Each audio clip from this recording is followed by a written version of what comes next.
Hello aspirant, welcome to aspirant Bengali. আজকে আমরা পিএসসির যেগুলো আপকামিং রিকোয়ারমেন্ট আছে, ফুড এসআই, মিসলেনিয়াস, ক্লার্কশিপ যে এক্সামগুলো আছে সেগুলোর জন্য আমরা একটা জিকে সিরিজ শুরু করেছি। সেগুলোর আজকে 28 নম্বর ক্লাস। জিকে আমাদের জন্য খুব ইম্পর্ট্যান্ট এসব এক্সামের। তো আমরা তাই একটা সিরিজ শুরু করেছি। যারা তোমরা আগের ভিডিওগুলো দেখোনি তোমরা দেখে আসতে পারো। চলো আজকের ক্লাস আমরা শুরু করি। ফার্স্ট কোশ্চেন হচ্ছে, হর্যঙ্ক রাজবংশের প্রতিষ্ঠাতা কে? তাহলে এর প্রতিষ্ঠাতা হচ্ছে বিম্বিসার। এখানে আছে অজাতশত্রু। অজাতশত্রু কে ছিলেন? এ ছিলেন বিম্বিসারের পুত্র। বিম্বিসারের পুত্র ছিলেন কে? অজাতশত্রু। হর্ষবর্ধন ছিলেন পুষ্যবতী রাজবংশের রাজা।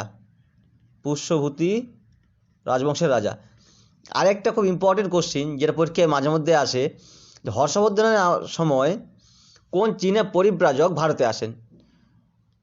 হর্ষবর্ধনের সময় আসেন হিউয়েন সাং। ঠিক আছে, নেক্সট কোশ্চেন হচ্ছে, আশফাকুল্লাহ খান, চন্দ্রশেখর আজাদ, রামপ্রসাদ বিসমিল, রোশন সিং এবং রাজেন্দ্র লাহিড়ীর মতো বিপ্লবীরা সকলেই কোনটির সঙ্গে যুক্ত ছিলেন? তাহলে তারা কোনটির সঙ্গে যুক্ত ছিলেন? কাকোরি কনস্পিরেসি কেস এর সঙ্গে কিন্তু এরা আশফাকুল্লাহ খান, চন্দ্রশেখর আজাদ, বিশেষ করে এই তিনটে নাম খুব পাওয়া যায়। আশফাকুল্লাহ খান, চন্দ্রশেখর আজাদ আর রামপ্রসাদ বিসমিল, এরা কোন বিপ্লবের কোনটির সাথে যুক্ত ছিলেন? এটা হচ্ছে কাকোরি কেসের সঙ্গে। 1857 সালে কী হয়েছিল? এটা ছিল মহাবিদ্রোহ।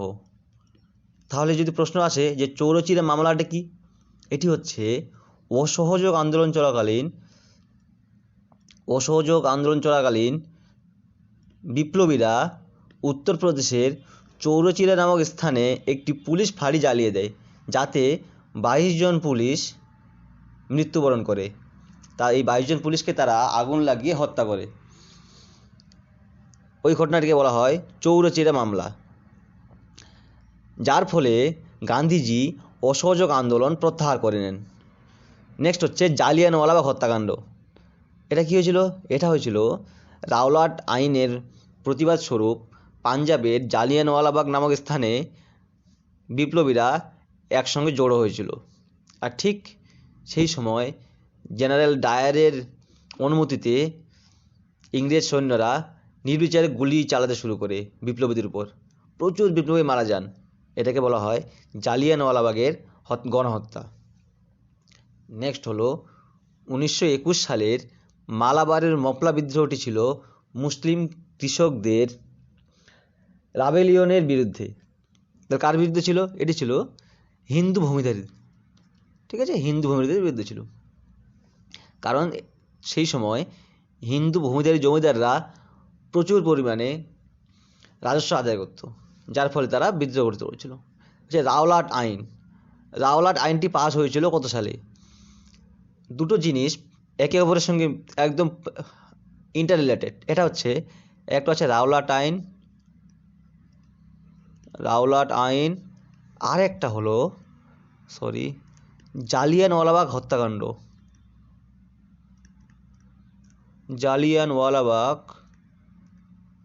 হত্যাকাণ্ড। রাওলাট আইন হয়েছিল, যার প্রতিবাদ স্বরূপ বিপ্লবীরা জালিয়ানওয়ালাবাগ নামক স্থানে জড়ো হয়েছিল, আর সেখানে কিন্তু গুলি চালানো হয়েছিল। তো এটা হবে 1919। এটা এক্সামে খুবই আসে যে জালিয়ানওয়ালাবাগ হত্যাকাণ্ডের আগে এমন কি হয়েছিল যে বিপ্লবীরা একসঙ্গে জড়ো হয়েছিল। তাহলে সেখানে অ্যান্সার হয়ে যাবে রাওলাট আইন। নেক্সট হলো মহাত্মা গান্ধী 1918 সালে গুজরাটে খেদা সত্যাগ্রহ চালু করেছিলেন কার জন্য? তাহলে কার জন্য? এটা হবে কৃষকদের জন্য গুজরাটের খেদা সত্যাগ্রহ চালু করেছিলেন। নেক্সট হচ্ছে, ইস্ট ইন্ডিয়া অ্যাসোসিয়েশন প্রতিষ্ঠিত হয়েছিল কত সালে? তাহলে এটি চালু হয়েছিল 1866 সালে, ইস্ট ইন্ডিয়া অ্যাসোসিয়েশন। এরপরে হচ্ছে, কে 1893 সালে হিন্দু ধর্ম সংরক্ষণ সভা প্রতিষ্ঠাতা করেছিলেন? তাহলে এটা কে করেছিলেন? এটি করেছিলেন দামোদর ও বালকৃষ্ণ চাপেকর। দামোদর ও বালকৃষ্ণ চাপেকর।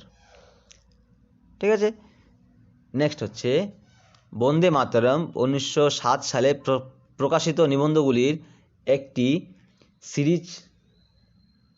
সিরিজ ছিল কার?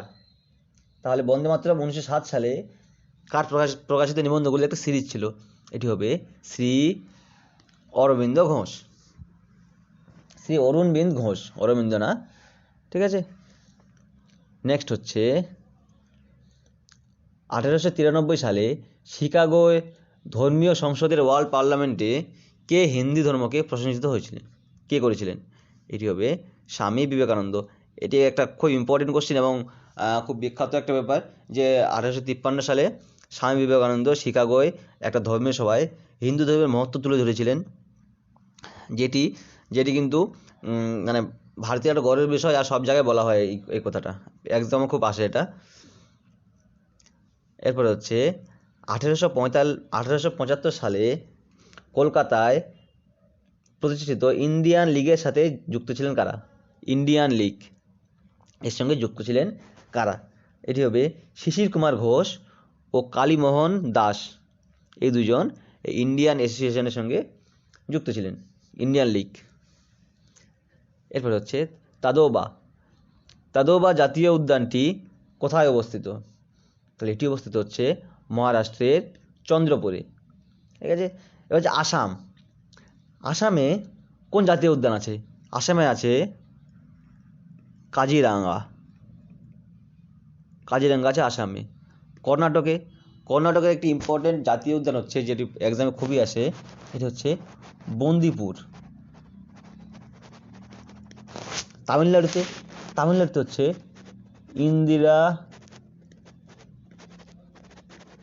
ইন্দিরা গান্ধী অভয়ারণ্য এবং জাতীয় উদ্যান। এরপরে হচ্ছে আপাতানিস উপজাতি লক্ষ্য করা যায় কোথায়? এটি লক্ষ্য করা যায় অরুণাচল প্রদেশে। ঠিক আছে, নেক্সট হচ্ছে আন্তর্জাতিক জ্যোতির্বিজ্ঞান ইউনিয়নের সদর দপ্তরটি কোথায় অবস্থিত? যাকে বলা হয়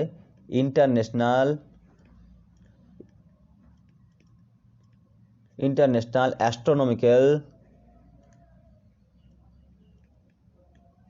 ইউনিয়ন,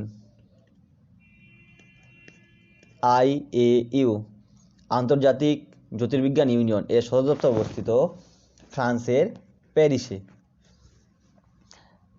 ভারতের সমস্ত পশ্চিম বাহিনী নদীগুলির মধ্যে কোনটি বৃহত্তম? তাহলে ভারতের যদি প্রশ্ন আসে যে ভারতের পশ্চিম বাহিনী নদীগুলি কী কী, আমাদের মাথায় দুইটি নাম প্রথমে আসে, একটা হচ্ছে নর্মদা, একটা হচ্ছে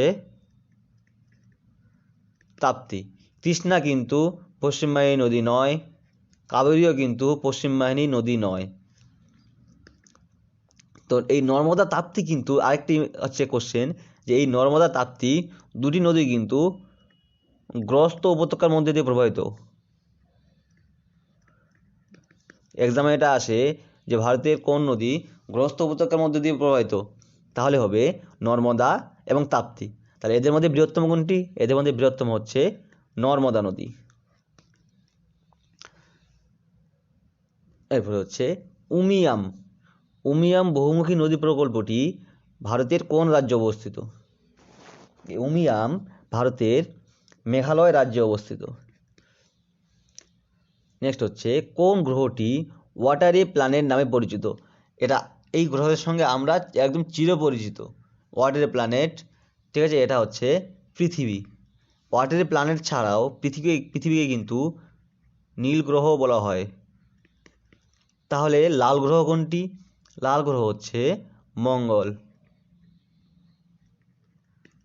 শুক্র হচ্ছে যে আমাদের যে গ্রহগুলো আছে তার মধ্যে উষ্ণতম গ্রহ বলা হয় শুক্রকে। শুক্র হচ্ছে উষ্ণতম গ্রহ। যদি কোশ্চেন আছে যে সৌরজগতের সবচেয়ে উষ্ণতম গ্রহ কোনটি, তাহলে হবে শুক্র, বুধ কিন্তু নয়। বুধ সূর্যের কাছাকাছি থাকলেও বুধ কিন্তু উষ্ণতম গ্রহ নয়। নেক্সট হচ্ছে সূর্য থেকে তাদের দূরত্ব অনুযায়ী নিচের কোন গ্রহ মঙ্গল ও ইউরেনাসের মধ্যে অবস্থিত? তাহলে মঙ্গল ও ইউরেনাসের মধ্যে কোনটা অবস্থিত? দেখো আমরা যদি একবার দেখে নিই, প্রথমে আছে বুধ, তারপরে আছে শুক্র, তারপরে আছে পৃথিবী, তারপরে আছে মঙ্গল,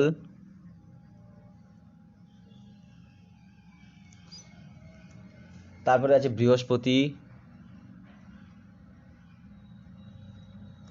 তারপরে আছে শনি, তারপরে ইউরেনাস, তারপরে আছে নেপচুন, আর শেষে আমাদের বামন গ্রহ প্লুটো। এই সিকোয়েন্সটা তোমরা যদি একবার মনে রাখো, তাহলে এখান থেকে ঘুরিয়ে ফিরিয়ে যে কোশ্চেনে এসো তোমরা পারবে। তাহলে মঙ্গল ও ইউরেনাসের মাঝে কোন গ্রহ অবস্থিত? বৃহস্পতি ও শনি। এটা হচ্ছে অ্যান্সার। নেক্সট হলো মেসেঞ্জার নামক স্যাটেলাইটটি কোন গ্রহের অধ্যয়নের জন্য চালু করা হয়েছিল নাসা দ্বারা? নাসা মেসেঞ্জার নামক একটা স্যাটেলাইট মহাকাশে পাঠিয়েছিল একটা গ্রহের অধ্যয়নের জন্য, যেটি ছিল বুধের অধ্যয়নের জন্য তারা মেসেঞ্জার নামক স্যাটেলাইটটি পাঠিয়েছিলেন।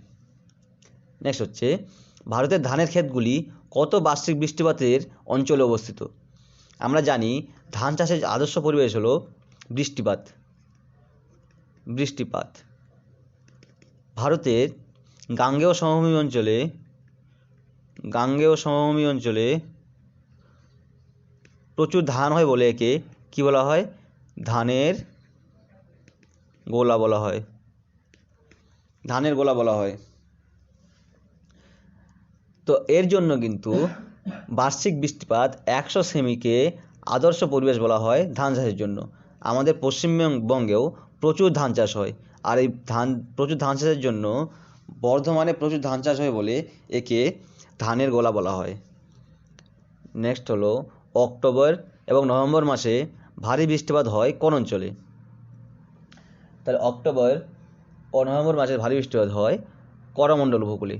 যদি আমাদের কোশ্চেন আসে যে ভারী বৃষ্টিপাত হয় কেন, করমণ্ডল উপকূলে ভারী বৃষ্টিপাত হয় কেন, আমরা যদি ভারতের ম্যাপে একটু দেখে নিই তাহলে দেখব এই করমণ্ডল উপকূল অবস্থিত ঠিক তামিলনাড়ুতে, অন্ধ্রপ্রদেশ এবং তামিলনাড়ুতে। আর এখানে অক্টোবর নভেম্বর মাসে মানে শীতকালের দিকে এই যে এটা হচ্ছে করমণ্ডল উপকূল, আর এখানে শীতকালে বৃষ্টিপাত হয় কেন?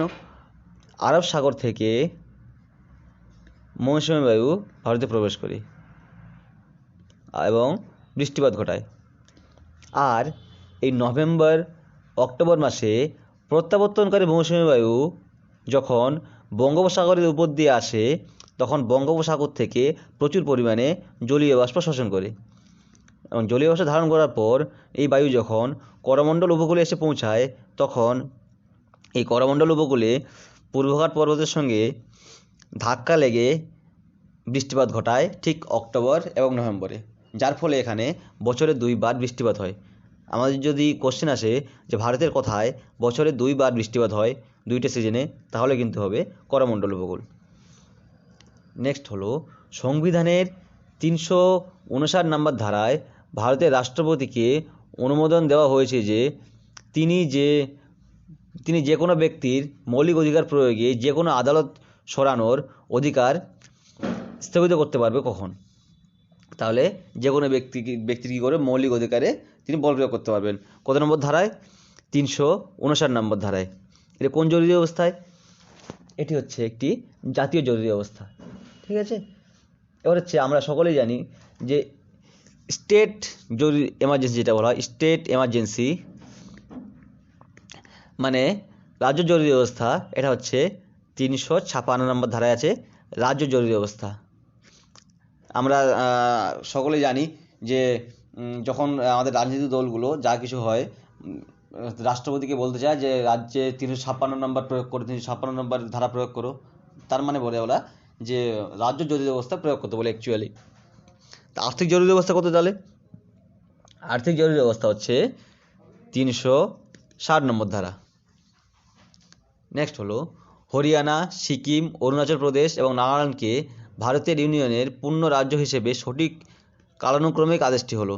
তাহলে হরিয়ানা, সিকিম, অরুণাচল প্রদেশ এবং নাগাল্যান্ড, ঠিক আছে, এদের যে ক্রমগুলো সেটা বলতে চাইছি। এটা হচ্ছে প্রথমে হচ্ছে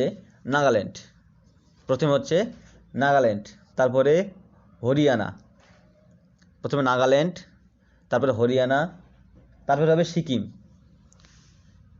প্রথমে নাগাল্যান্ড, দ্বিতীয় হচ্ছে হরিয়ানা, তৃতীয় হচ্ছে সিকিম, আর 4 নম্বর হচ্ছে অরুণাচল প্রদেশ। ঠিক আছে, তার মানে হবে এটা ডি নাম্বার, এটা হবে অ্যান্সার। লোকসভার স্পিকার কোনো সদস্যকে কথা বলতে বন্ধ করতে এবং অন্য সদস্যকে কথা বলতে দিতে পারেন। এই ঘটনাটিকে কি বলা হয়? এটি হচ্ছে ইয়েল্ডিং দ্য ফ্লোর। এই ক্ষমতা প্রয়োগ করে লোকসভার স্পিকার একটি সদস্যকে কথা বলতে বন্ধ করাতে পারেন এবং ঠিক অন্য সদস্যকে কথা বলতে দিতে পারেন। এরপর হচ্ছে ভারতের সংবিধানের কোন অংশটি এসটি, এসসি, ওবিসি এবং অ্যাংলো ইন্ডিয়ানদের বিশেষ বিধানগুলির সাথে সম্পর্কিত? তাহলে কোনটি এসটি, এসসি, ওবিসি এবং অ্যাংলো ইন্ডিয়ানদের বিশেষ বিধানের সঙ্গে সম্পর্কিত হচ্ছে পার্ট 16, আর্টিকেল 330 থেকে আর্টিকেল 342। ঠিক আছে, এটা হচ্ছে এসটি, এসসি এর জন্য সংরক্ষণের জন্য সম্পর্কিত। নেক্সট হচ্ছে সিকিমকে ভারতের পূর্ণাঙ্গ ইউনিয়ন রাজ্য করা হয়েছিল কত সালে? এটি করা হয়েছিল 36 নম্বর সংবিধান সংশোধন আইনে 1975 সালে সিকিমকে ভারতের একটি পূর্ণাঙ্গ রাজ্য করা হয়েছিল। ঠিক আছে, ধন্যবাদ। আজকে এই পর্যন্তই। তোমরা দেখতে থাকো এসপ্লেন বেঙ্গলি চ্যানেল। ঠিক আছে, ধন্যবাদ।